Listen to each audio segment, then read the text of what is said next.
Told my sister to get over her cheating husband after she mocked my breakup. Now my family blames me for making things worse. I'm a 25-year-old with a 28-year-old sister and a 20-year-old brother. I've always been fairly close to both of them, but growing up, my sister and I fought endlessly. She carries herself with this relentless superiority complex. It's this persistent, entitled undertone that only really starts to grate on you after years of experiencing it. It's not in an obvious, confrontational way, but more of those subtle digs and dismissive looks that add up over time. For some added context, my sister is married and has a 3-year-old daughter. Recently, I went through a breakup. I'd been dating my boyfriend since we were 19, and just a few weeks back, he decided he wasn't in love with me anymore and wanted out. I was wrecked. I'd find myself crying, randomly and uncontrollably. The timing couldn't have been worse. It happened right as we were all about to celebrate my mom's 60th birthday. Emotions just ambushed me in the middle of the festivities. And there was my sister, not really making a scene, just discreetly rolling her eyes and giggling while I choked back tears. She even had the nerve to tell me, "Stop killing the mood with your stupid crying, just get over it, he's just some boy." That stung, but I walked away. I had to focus on calming myself down, collecting myself enough to not explode right there. Still, her words haunted me. Fast forward to my brother's big birthday family reunion last weekend. I was actually enjoying myself for once, drinking a little, catching up with cousins who had flown over from Europe, feeling relaxed for the first time in ages.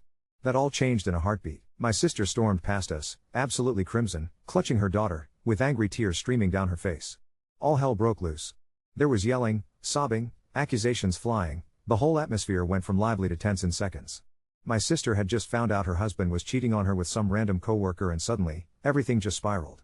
The fight dragged on, and eventually, my head started pounding from the stress of it all. In the middle of another round of her screaming at her husband, I lost it myself. I turned to her and shouted across the chaos, "Maybe you should get over it and stop killing the mood with your stupid crying." She unleashed a torrent of insults at me, things I can't even write down, and then made a dramatic exit. But even after all of that, it felt like I was the one getting the blame. My parents, my brother, they all came at me for worsening the fight and for not letting go of the past. The night was ruined. I woke up the next morning to this massive, angry text from my sister. She said I'd embarrassed her, made everything worse, emphasized that now her daughter wouldn't see her father as often, and a bunch of other stuff that hit hard. I left her message on Reddit first, wondering if maybe I had crossed a line, if my words were too much. My parents and brother practically begged me to reach out and fix things between us. So, later that day, I swallowed my pride and texted her a long apology, really trying to smooth things over. She read it, but never responded. And now, we still haven't spoken since. I wonder if I really did go too far, or if I was justified in lashing out after what she'd done to me. Maybe I was a bit bitchy, but was it fair? Update 1.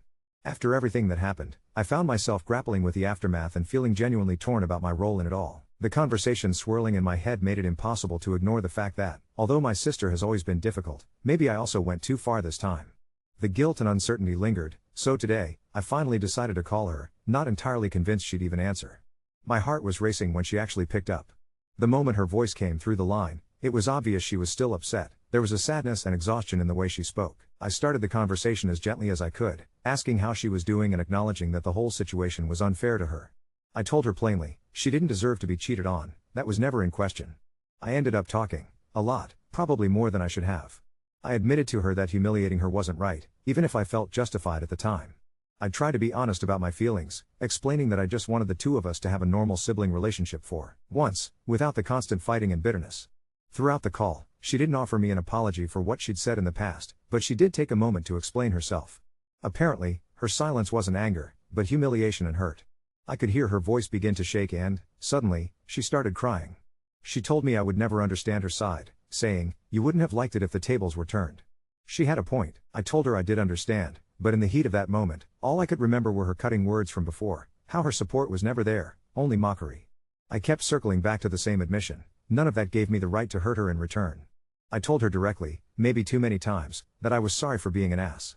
But then I let her know I still hadn't gotten an apology for all the times she intentionally tried to hurt me, either. Her response stung. "Yay, well, are you sure you don't just hate me or something?" That question caught me off guard. I told her flat out, I didn't hate her, but I wasn't about to pretend she'd always been innocent. She could be brutal, and I'd truly wondered if maybe she hated me, too. Our conversation kept looping with no real resolution, just tension and more exhausting honesty. Eventually, she did apologize, but when I pressed to see if she was being genuine, the old snark came right back. It wasn't lost on me that her apology sounded more like, "Fine, I'll say sorry if it'll get you to move on," rather than an admission that she'd actually been wrong. A wave of disappointment hit me. I had really hoped, after everything, we'd both calmed down enough to have a real talk. Instead, frustration boiled over, and I told her, look, I get our relationships didn't mean the same things and I look like the bigger asshole here, but honestly, it just feels like you only care about your feelings right now. That was her breaking point, I think. She sighed and said maybe it was best if we didn't talk for a little while, that the conversation wasn't getting us anywhere. I agreed. Wished her and my niece all the best, and that was it. I'm not going to try and force something that isn't working. An hour later, one of my cousins reached out to check in and told me not to worry about it, that my sister had deserved it and wasn't worth the stress anyway. Apparently, they barely even interacted at the reunion. All the same, I'm just ready to be done with the drama. Holding on to all of this resentment and arguing just isn't worth it. Update 2. There's a good chance this might just end up being the last update, but with my family, honestly, who knows, things have gotten absolutely wild since yesterday. After my first update, I had no clue what kind of chaos would unfold. I was just sitting there, scrolling through social media, when suddenly, everything blew up. Out of nowhere, I see my cousin absolutely going off on her story, just wall-to-wall paragraphs tearing into my sister. She was straight up at my sister's throat, spewing insults that were way beyond crossing the line. She called my sister degrading names, trashed her as a mother, and even went so far as to say she was glad my sister's husband cheated. Can you believe that? She actually had the nerve not only to post it but to double down and say it in front of everyone. I mean, she wasn't just angry, she wanted to fight. Publicly. She actually put out an open call to fight my sister. I stared at my screen in disbelief, not even sure how we got here, but realizing that, as wild as this is my family. And with them, it's never just one thing, it always explodes, louder and messier than you could ever expect. Update 3. Anyway, the moment I saw the chaos erupting, I messaged my cousin asking what in sweet Jesus' name had just happened and where all of that drama was suddenly coming from. To this day, I'm not even 100% sure what went down, but I have a hunch that someone in our family must have instigated it, maybe by telling my cousin what my sister had been saying about her. I mean, I can't imagine I was the only one my cousin confided in about how my sister deserved every word I gave her. After the fallout, I got on the phone with my brother and mentioned my sister had blocked me. He hit me with, yeah, because she felt like you didn't actually care. That's real rich coming from her, in my opinion. But then I dug deeper and the whole ugly mess started to unfold in bits and pieces. Turns out, my sister is perfectly fine with not speaking to me anymore.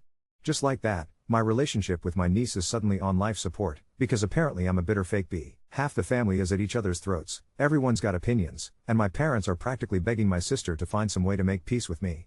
It gets better, my sister insulted my cousin, at least, that's what I gathered, and it sent my cousin right off the deep end. Now I find myself in a family civil war. My aunt keeps calling my mom, demanding she get her child, and now it's my mom fiercely defending my sister while my aunt's got my cousin's back. It's a ridiculous battle, sisters versus cousins. To top it all off, my sister is apparently threatening to call the police on them according to my brother.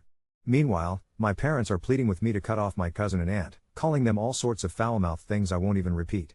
So much of this drama is playing out on social media and through our phones. Last night, my cousin from Europe even texted me, asking if I was personally involved in this whole mess. Honestly, I'm mostly just hearing all of this from different people, feeling like collateral damage. I still can't tell if I started this disaster, or if it was always destined to happen. Maybe I was just the first domino to fall. One thing I do know is that I regret ever apologizing. None of it was worth it. I've told my brother, my cousin, and my parents that I'm just going to stay the hell out of it. Every single one of them seems crazy to me at this point. I'm genuinely amazed that the reunion went as well as it did before everything combusted. All that's left for me to do now is sit back and watch this thing unfold from a safe distance, because it's just too much. Update 4.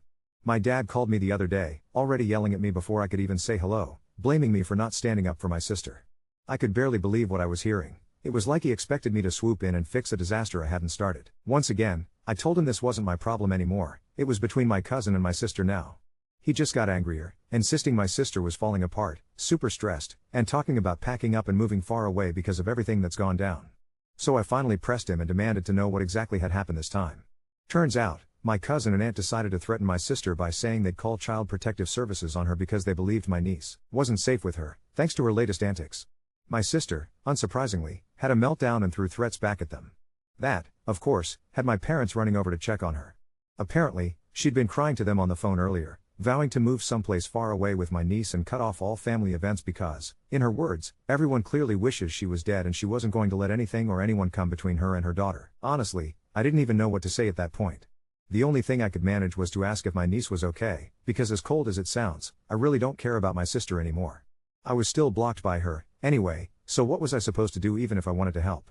I told my dad flat out that my sister brought this on herself and he needed to stop calling me to defend my sister, who would never, ever do the same for me, and B, stop talking to me until he understood that. I hung up on him after that. Later, I texted my brother, asking him to keep me updated about my niece if anything else happened, since there's no way I want to talk to our parents right now. That's honestly all I felt able to do. I care about my niece, but I refuse to let my sister or her drama drag me under with her. I do feel terrible for both of them, especially my niece, but if I'm being truly honest, my sister never learns when to keep her mouth shut. She just doesn't know how to be a compassionate person. I've dealt with her behavior my entire life and I know I'm not the only one in the family she constantly falls out with. She always goes beyond ignoring people, choosing instead to be as petty as possible at every opportunity. I know I'm not perfect, but my sister is not a good person. This whole mess is just too much for my mental health, so I'm choosing to stay out of it.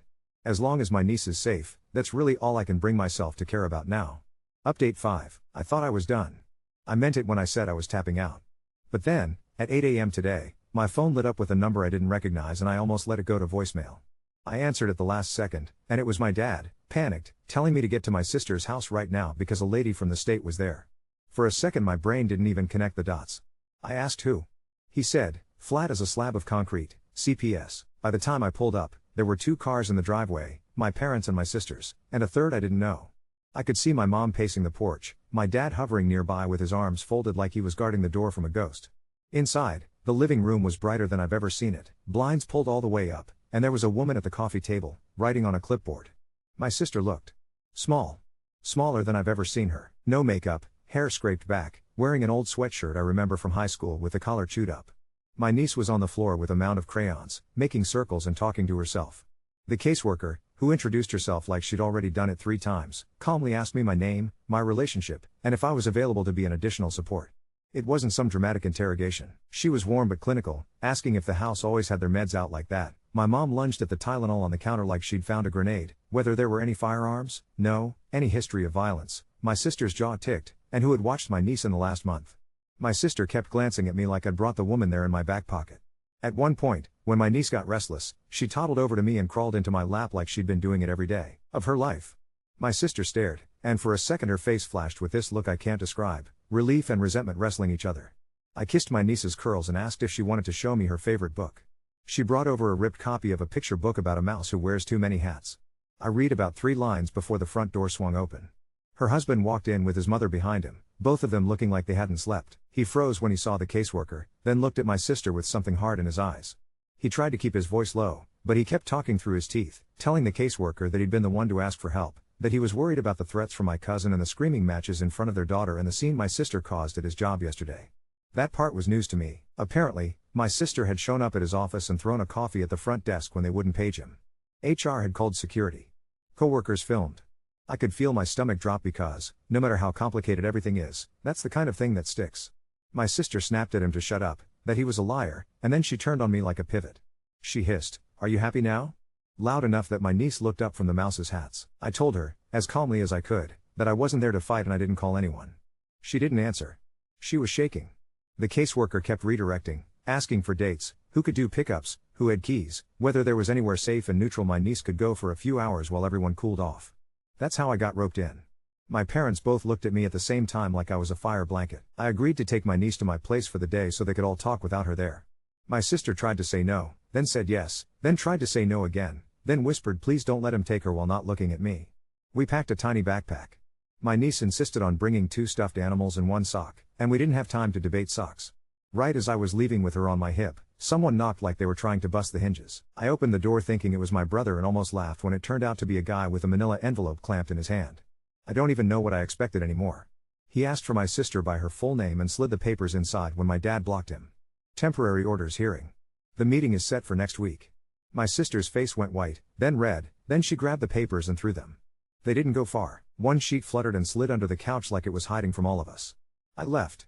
I buckled my niece into her car seat while she narrated the entire process, telling me that the mouse in the book did not like hats, and then she started singing to herself about pancakes. I drove the long way home, looped around the lake just so she could look at the ducks out the window and so I could breathe. I kept checking the rearview mirror because I half expected to see one of my relatives tailing me with a megaphone. Back at my apartment, she settled like she'd been born there. She ate yogurt and watched me make coffee with the kind of solemn attention a 3-year-old reserves for very important business. I texted my brother to let him know where she was and to keep me posted about whatever explosion I'd just left. He replied right away and asked if he could call. I said yes. He sounded older than 20 for once when he told me he needed to say something that would make me mad. He was the one who told our cousin what our sister had been saying. He didn't mean to kick off a war, he was trying to vent and thought she already knew. He said he was drunk when he sent some screenshots, didn't think she'd go nuclear, and the second it got public, he panicked and tried to walk it back but it was too late. He kept apologizing and telling me he would tell our parents and our sister himself. He didn't want me holding on to the thought that I'd been the match that burned down the house. I just sat there with my coffee going cold and stared at my niece building a stack of coasters into a castle. I told him I wasn't mad. I should have been, but all I felt was this weird, washed out kind of relief. The first domino wasn't me. I'd still knocked into a bunch of them, but I hadn't set up the board. By mid-afternoon, the temperature of every text had changed. My mom sent me a frantic message asking if my niece could spend the night because things haven't calmed down and it's better this way. My sister didn't text me at all. My dad said he would drop off more of my niece's clothes and a specific stuffed bunny she sleeps with, and when he came over he stood in my doorway like he didn't recognize my place anymore. He'd stopped yelling, he was just tired, and he hugged my niece and told her he loved her in this soft voice I don't think I've heard from him since I was a kid. He tried to tell me thank you without actually saying it. He told me my sister had locked herself in her room for an hour and then gone silent. He said her husband had left with his mother. He said the caseworker would be checking in again tomorrow. When I put my niece down for bed later, she refused the bed and fell asleep sideways on my couch like a tiny starfish, fingers curled around that bunny. I stared at her and thought, over and over, that she didn't ask for any of this. I don't know what the right thing is, but I know that. Around 10, my phone buzzed. Unknown number again. I braced myself. It was his mother this time, the husband's. She was surprisingly polite, almost formal. She said she'd heard that my niece was with me, and she wanted me to know her son was planning to file for joint custody and a formal parenting plan and that they had a lawyer now. She said she understood the family will think what they think about him, but she begged me not to shut her out of my niece's life if the courts ask for input. She told me, in this shaking voice, that she had a bedroom at her house full of toys, and she would never keep my niece from her mother, no matter what her son did or didn't do. I told her I wasn't a judge and I wasn't anyone's witness right now. I told her I would always do what I could for my niece. She cried and hung up before I could say anything else. 5 minutes later, my sister texted me. It was one sentence, unblock me. I hadn't blocked her, but to her credit, she had unblocked me. I said I had our niece. She said she knew. Then, nothing. I sat with a blue bubble hanging there for almost an hour, waiting for the next shoe to drop, and just when I thought I could take a shower and fall into bed, there was a knock at my door. I opened it to find my sister on my doormat, in that same chewed-up sweatshirt, holding her car keys and a plastic grocery bag that looked like it had been wrung out. Her eyes were swollen, and she looked at me like I might slam the door or start clapping. I didn't do either. She pushed past me, walked straight to the couch, and stood over her daughter asleep for a long, long time. I waited in the doorway like a bouncer at my own apartment. When she finally turned around, her face crumpled and she whispered, "I didn't call CPS on myself." I told her I knew. She nodded once, like she was trying to swallow something sharp, and sat down at my kitchen table without asking. She set the grocery bag down and the handle slid and I saw the corner of a pharmacy box. She pulled it back closed before I could see more. We didn't fight. We barely talked. She asked if there was a blanket, and I gave her one. She stretched out on the floor beside the couch like a guard dog and draped the blanket over her shoulders. I turned off the light. I lay awake and listened to my niece breathe and my sister sniffle, and I thought about the hearing next week and the clipboard and the manila envelope and our brother's voice on the phone and how quiet it felt to be the only person in the family who actually had the kid. Somewhere around 2 in the morning, in the dark, my sister's voice slid across the room. She said, very softly, that she thinks she might be pregnant. I didn't move. I said okay, because what else do you even say to that in the middle of the night on your living room floor? She said she didn't know what she was going to do. I told her it was late and we didn't have to figure it all out tonight. She was quiet for a while, and then she asked me if I could come with her in the morning to get a real test. I said yes. Update 6. We were up before the sun. My niece woke first, of course, sat bolt upright on the couch and announced that the bunny had to brush its teeth. My sister didn't move. She was still on the floor under the blanket, eyes open, staring past the coffee table like if she blinked she'd lose something. I made coffee and my hands shook so hard I kept spooning grounds onto the counter. She stood up without a word, put on her shoes, and we left like we were sneaking out of our own lives. The pharmacy at 7-something in the morning feels like a hotel hallway, too bright, too quiet, like it doesn't want to know your business but absolutely does. We stood in front of the wall of pink boxes that all said the same thing in slightly different fonts. My sister grabbed a 3-pack like the decision had been made years ago and then added a Gatorade and a pack of gum because she's still human. The cashier didn't look at us, which somehow made it worse. Back at my place, my niece sat at the table eating dry cereal and giving me running commentary on each Cheerio. My sister closed the bathroom door and the fan hummed. I don't know why I looked at the time on my phone like I was trying to catch a bus. When she came out the first time, her face was blank and her eyelashes were wet. She set the stick on the counter like it was made of crystal. We watched it on the edge of the sink for 3 minutes that took up a year. 2 lines. Faint, but there, not the kind of faint that gives you relief, the kind that makes you feel like maybe your eyes are lying even though your stomach already knows. She sat on the edge of my tub and put her head down. I sat on the mat because if I touched her she might shatter. She told me the date of her last period in a monotone, like she was reading numbers from a receipt. She said it had to be him. There wasn't anyone else. She said that last part louder, like she wanted the mirror to hear. She didn't say his name. She didn't have to. We did the other 2 because Hope is stubborn. Same thing. She didn't cry at first. She just got very quiet, folded the box back up with shaking fingers, and dropped it into my trash like hiding a grenade under a napkin does anything. When she finally talked again, it was to say she had an appointment in a week with her GP but would call to see if they could squeeze her in sooner. She kept staring at the bathroom door like maybe someone else would come out. I was still on the floor when my phone lit up. Unknown number, local area code. It was the caseworker. She said she wanted to see my niece in the new setting, asked if I was comfortable with being on paper for today and potentially a few more days, and told me she could be at my place in an hour. I said yes before I thought about what my sink looked like. I hung up and then turned my apartment into something approximating child-friendly in 10 minutes. I threw a pile of laundry onto my bed and then, for reasons that made sense at the time, put another pile in my oven. I have never moved so many cords off the floor so fast in my life. My smoke detector chose that exact moment to start chirping. I climbed on a chair, swore at it, and my niece clapped like it was a show. When the caseworker came, she wore the same calm voice like armor. She sat at my table and pulled out another clipboard. She asked me if I had a locking cabinet for meds. I didn't. She handed me a plastic bin with a little latch like she'd planned for that answer. She checked my windows and I opened every blind until my place felt like an aquarium. She asked where the cleaning supplies lived and I pointed at a cupboard and magically discovered I own a child lock in the back of a junk drawer. She asked my niece if she liked staying here and my niece told her I make the coffee wrong. The caseworker smiled and wrote something down. She asked about schedules, daycare, bedtime, who had keys to my apartment. She asked if I'd be okay being the point person for pickup and drop off for now. She asked if I would be willing to supervise any visits if needed. My sister, who had been standing in the kitchen with her arms around herself like she was trying to hold in her ribs, said yes in a voice that sounded more like please. The caseworker nodded and read off what she was writing as she wrote it.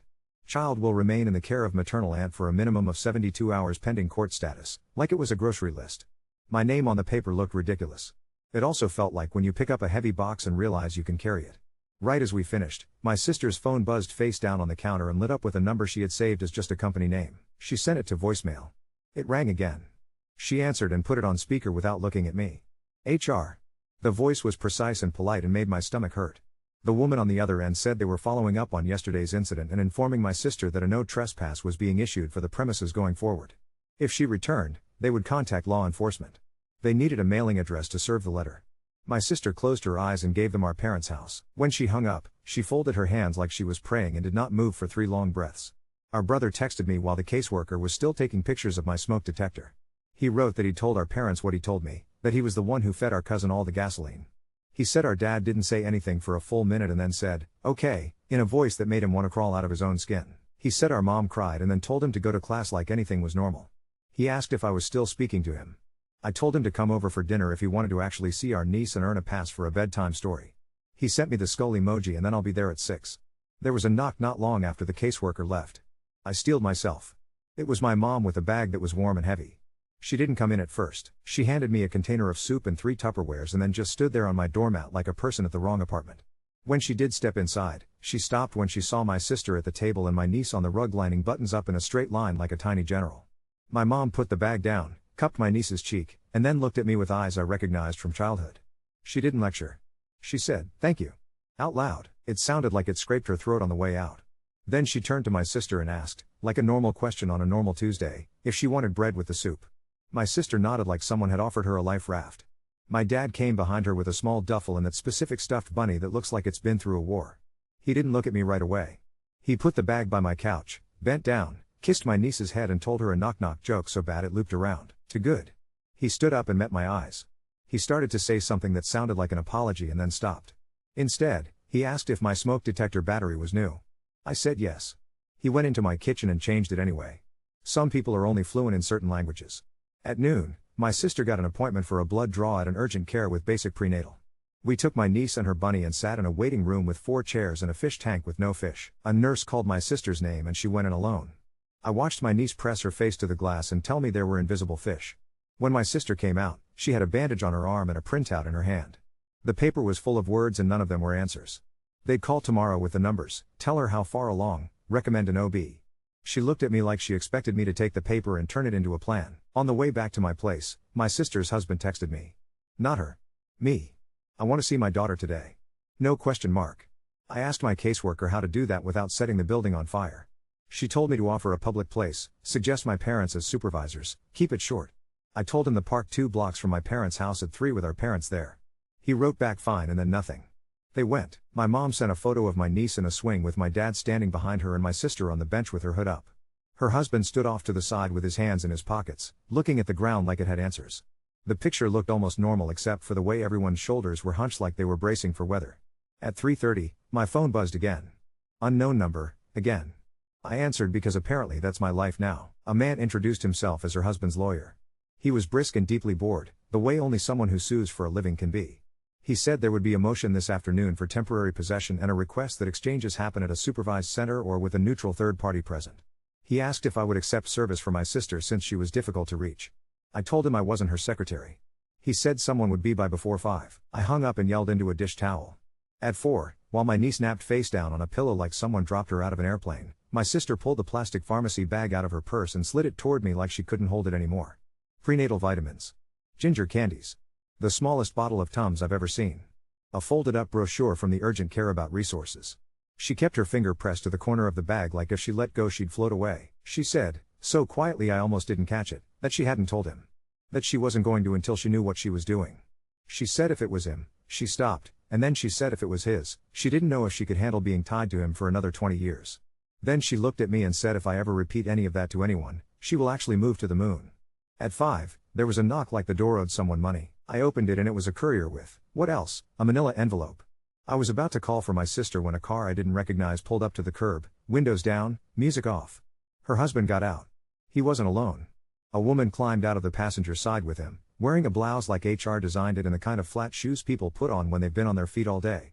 She had a messy bun and a face I've never seen before and a belly that made me think she was just standing, with her hand there because people do that. Then she moved her hand and it didn't change. The woman didn't step onto my sidewalk. She stayed by the car like it might drive away without her if she took one more step. My sister was in my kitchen and saw them through the window at the same time I did. For a split second, everything in the room went perfectly still, like the pause between a flash and the thunder.